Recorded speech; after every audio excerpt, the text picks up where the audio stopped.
It's early in the morning, and I've come to sit under one of my favourite trees at Taraloka. It's an oak tree. The sun has just cleared the trees along the canal, and the new leaves, still translucent, are lit up a green gold. This iconic tree can grow up to 40 metres tall, and oak trees can live for over 1,000 years. But it's not simply a tree, it's an ecosystem, a home for many forms of life. Up in the canopy there are birds feeding. On the trunks there are mosses, lichen and polyphores. And everywhere all sorts of invertebrate life. Studies have shown that oak trees support up to 2,300 different species of animals, plants and fungi. But what happens below ground is perhaps even more remarkable. Under my feet there is a vast mycorrhizal network of root filaments and fungi. And this network allows communication between the trees and the transference of nutrients between tree and fungi, fungi and tree, and even between different trees. The root of the word symbiosis means a living together, and many of the relationships involving the oak tree are mutually symbiotic. Both oak and the other species benefit each other.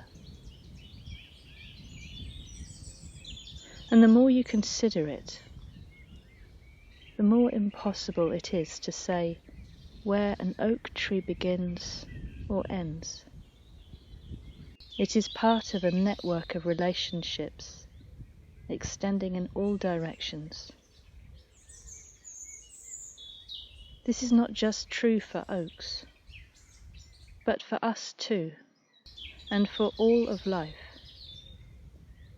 Just to be alive on this planet is to be part of, intrinsic to, the web of life. It means that we are in relationship to every living thing on this planet, whether or not we know it, no matter how unfathomable that connection is.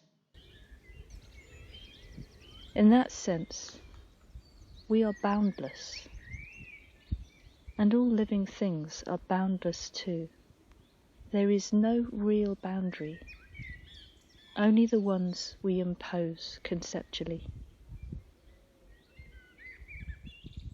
And more than the network of living beings, we are also intimately connected with non-living matter, water, air, soil, rock and fire. Without them, no living thing can exist.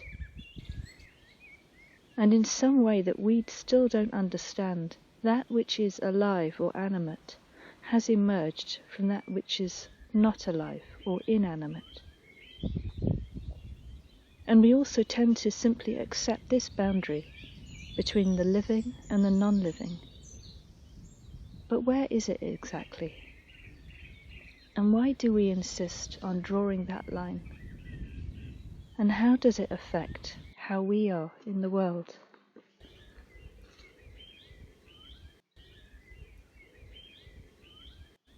If the essential concept of Buddhism is this boundlessness, which is just one way of describing conditionality or paticca-samuppada,